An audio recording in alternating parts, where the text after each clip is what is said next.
Hi, I'm Kristyn the Dietitian. I want to take you on a small backyard garden tour.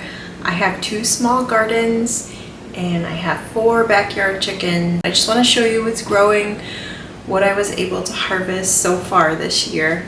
And I also want to show you what I'm doing with some of the harvest.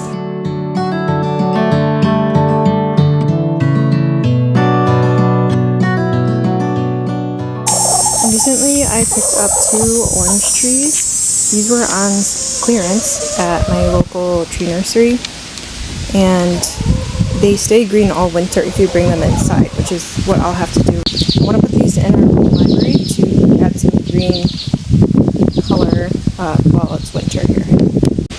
Come on, chickens! Come on, girls! I love that my chickens follow me. Okay, over here I have basil growing, and I'm going to go ahead and dry this. It's also bolting and flowering, so I'll hang it to dry and I can use it all winter, all fall, and it'll be really nice. I love basil. My brother gave me 2 grapevines, and I actually have a bunch of grapes growing. They're turning purple. I think sometime in September maybe is when we can harvest and eat them, so that they're not too sour. The ones that weren't covered in a mesh bag have been nibbled on by birds naturally. I have a zucchini plant here. It's kind of a late bloomer, so I think I'll get some zucchini before the season ends. Although it looks like some flowers have been removed, so we'll see. I have 2 jalapeno plants here.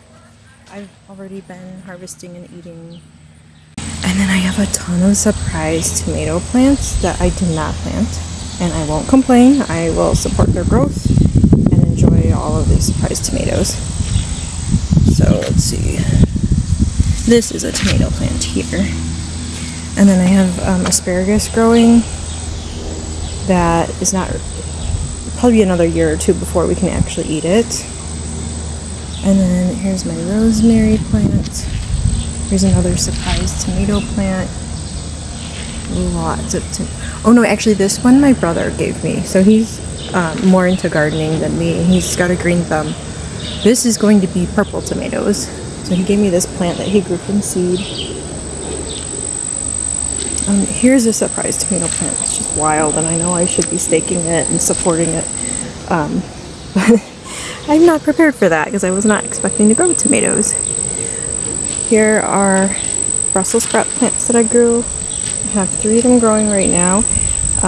They look nice and healthy and strong. They will not grow Brussels sprouts until fall when it starts to cool down, so I'm really looking forward to that. And then over here is where I had my kale that I harvested yesterday. I did end up getting 2 gallon-sized bags full of kale after trimming the leaves from the stems and rinsing and getting rid of any pieces that were, you know, bitten up quite a bit by bugs. So I only kept the best. I got 2 full bags. I used 1 to make kale chips. I used the whole bag for kale chips, and the other I was cooking here and there to put in my eggs, but wanted to freeze it before the rest of it went bad. So I have the rest in the freezer, which I will plan on using for soups. And if we ever run out of fresh spinach or greens for eggs, I can always just throw some in a pan and cook it to add to my eggs in the morning. And here's more tomato. Here's a pumpkin plant that I did plant. Well, it looks like all the flowers have been removed. Something is eating them, but we'll see if we can get a couple. Okay, here's 2 more bonus tomato plants. I probably have the birds to thank for these, but I did put out 2 bamboo stakes, but I need to tie them. You can see they're growing some tomatoes already. This is my apple tree. It has lots of apples that I've bagged to protect. We'll see how well that works. This is the first time I'm trying that with my apple tree. I'm really looking forward to harvesting these. Usually that's September, October, depending on the apple.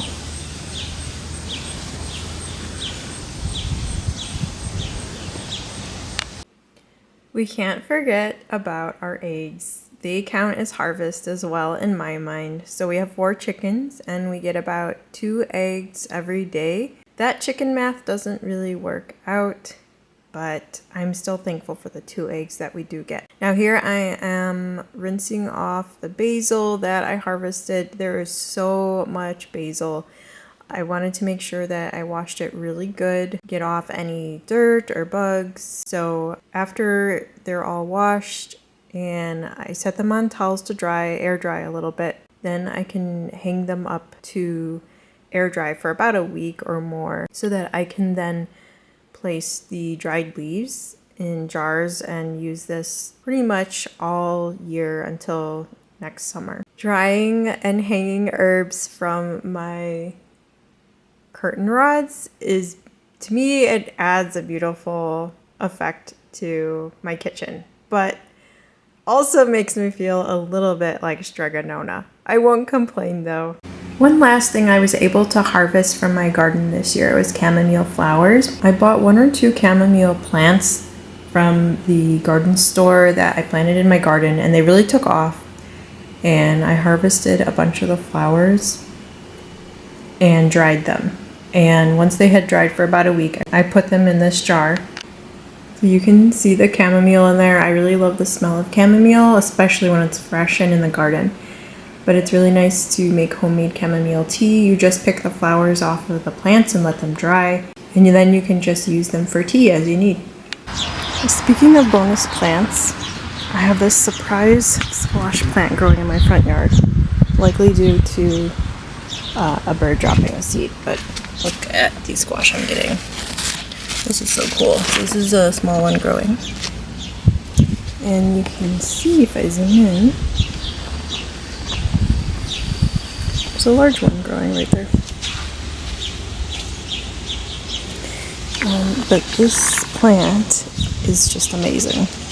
Look how far it's growing. This is one plant. It's taking over my front yard. Honestly, I'm just so curious that I'm letting it grow. This is the squash that we were able to harvest from that squash plant. I did finally decide to take the plant down. It was just really taking over our front walkway and literally was growing under our front door into the house. I filled about 3 bags of compost material from the plant, and then I was able to harvest these. So we got about 36, my daughter counted them. We got 36 squash, and they are decorative, they're not edible. So we're gonna be sharing these with friends and family, and then the kids did bring some to their teachers at school. And it's just kind of a fun experiment to see what was gonna happen with the plant. Thanks for watching my video today. I hope you enjoyed my garden tour. Please let me know what you're doing with your garden this year or what plans you may have for future gardens. I'll be sure to put out some more videos in the upcoming weeks, so be sure to keep an eye out for those.